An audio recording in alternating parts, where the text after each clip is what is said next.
السلام علیکم۔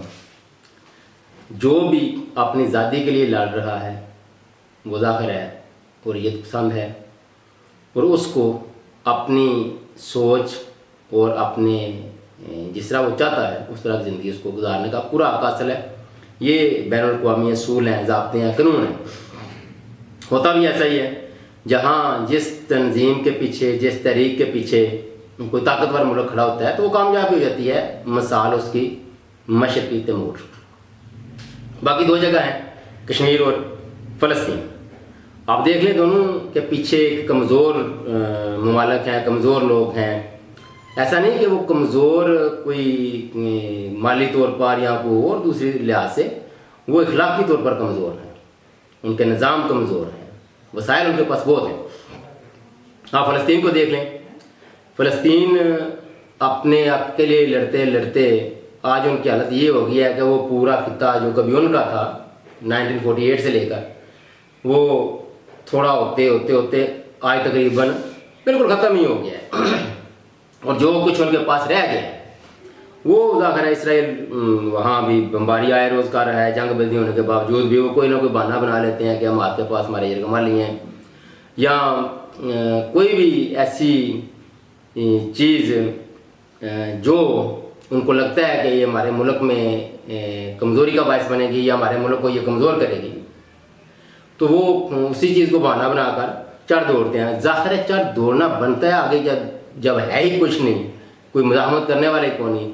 یہ جتنی مزاحمت کر رہے ہیں فلسطینی یا کشمیری، یہ گروپ چھوٹے چھوٹے، یہ اس طرح آزادی کی جنگیں تھوڑی لڑی جاتی ہیں جب تک ان کے پیچھے ایک مضبوط ملک نہ ہوں، ان کو ہر طرح کے مالی، اخلاقی، سیاسی اور اسلحہ کو بھی سپورٹ نہ ہو۔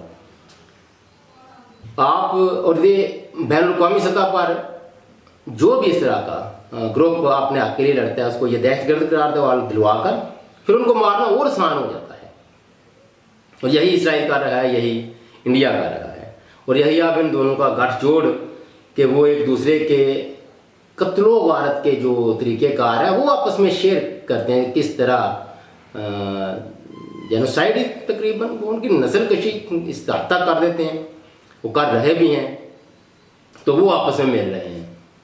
ایک طرف مودی ہے، ایک طرف نتنیاہو ہے۔ مودی وہ گجرات کی کسائی سے نام سے مشہور ہے، 3000 بندہ گجرات میں جب یہ وزیر اعلیٰ تھا تو مار دیا، پھر اس پہ اب بین الاقوامی پابندیاں بھی تھیں، لیکن دیکھ لیں وہاں کی عوام نے اس کو پرائم منسٹر بنا دیا۔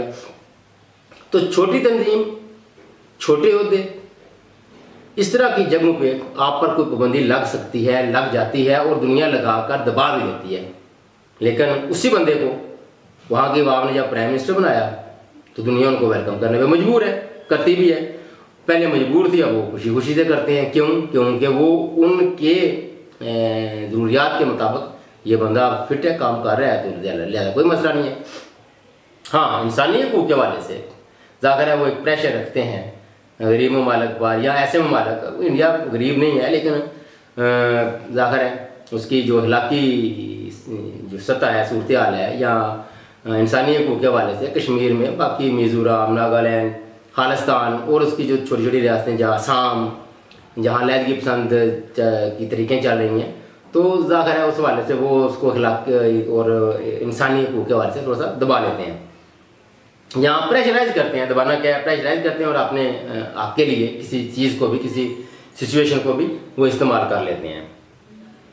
فلسطین میں نتنیاہو وہی کام کر رہے ہیں، وہ بین الاقوامی سطح پر جو قوانین ہیں، صحافیوں کا قتل، ایمبولینسز پہ حملے، اسپتال تباہ، سکول تباہ، حالانکہ مہذب دنیا میں یہ آج تک فیصلہ نہیں ہو سکا کہ جنگ کے دوران کیا کیا کس کس چیز کو نشانہ بنانا ہے۔ اب ایسے کارپیٹڈ بمباری کرتے ہیں کہ ان کو کوئی پرواہ نہیں نیچے کیا ہے، جبکہ جنگی اصول میں تو آپ فصلوں کو خراب تک نہیں کر سکتے، بچوں، بوڑھوں کو، عورتوں کو، اسپتال، صحافی تنظیمیں اور جو رضاکار کام کر رہے ہوتے ہیں، لیکن نہیں، یہ دونوں ہی، انڈیا بھی اور اسرائیل بھی، یہ ریاستی دہشت گرد ہے، اور ہم ان کو جو دوسرے ممالک ہیں جو آزادی کی تحریک جہاں ہے، آزادی کی جنگ لڑ رہے ہیں، فلسطین میں، کشمیر، وہ ان کی جو سپورٹ کرتے ہیں وہ ان کو کہتے ہیں کہ یہ ریاستی دہشت گرد ہیں، جبکہ وہ کہتے ہیں کہ ہم دہشت گردوں کو مار رہے ہیں. ظاہر ہے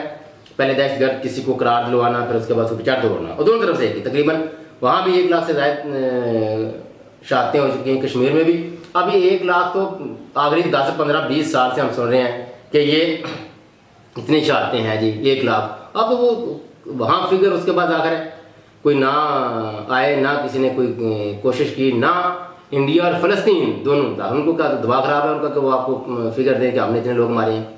تو یہ تو 2 لاکھ سے اوپر چلے گئے ہیں. اور اتنے ہی فلسطین میں کہہ لیں کہ 2 سے 3 ملین لوگ وہاں سے ہجرت کرنے پر مجبور ہوئے ہیں، اور کشمیر میں بھی یہی حال ہے. یہ دونوں ریاستیں مل کر اب ایسی اسٹریٹجی بنا رہی ہیں کہ یہاں پاکستان کے اندرونی حالات کو خراب کرنے کی کوشش کر رہے ہیں، تاکہ آپ کے اب بدقسمتی دیکھیں کہ کشمیر مارنے والا ایک انڈیا، ارد گرد کم از کم 4-5 اپنے ہی مسلمان برادر ملک. اس کے آگے سوالیہ نشان ہے، بہت بڑا سوالیہ نشان ہے. ادھر ایک اسرائیل فلسطینیوں کو مار رہا ہے، اور اس کے ارد گرد سارے اسلامی مسلمان ملک، سوری اسلامی کہہ دیا، مسلمان ممالک. اب اپنی حالت پہ سوچیں، دیکھیں، غور کریں، اور اپنی اوقات کو یاد ضرور رکھیں. یہ وجہ کیا ہے؟ اس کی وجہ جب آپ اس طرح کے گروپوں کو لڑائی کے لیے استعمال کرتے ہیں تو دنیا جب تک تو ان کا مفاد ہوتا ہے وہ خاموش ہوتی ہے، اس کے بعد وہی دنیا انہی گروپوں پر دہشت گردی کا الزام لگاتی ہے، اور پھر وہی گروپ آپ کے گلے پڑ جاتے ہیں. بدقسمتی ہے کہ وہاں کی ان کی پراپر فوج وہاں پر کر رہی ہے، تو باقی ممالک کی جو فوج ہے وہ کیوں نہیں لڑتی؟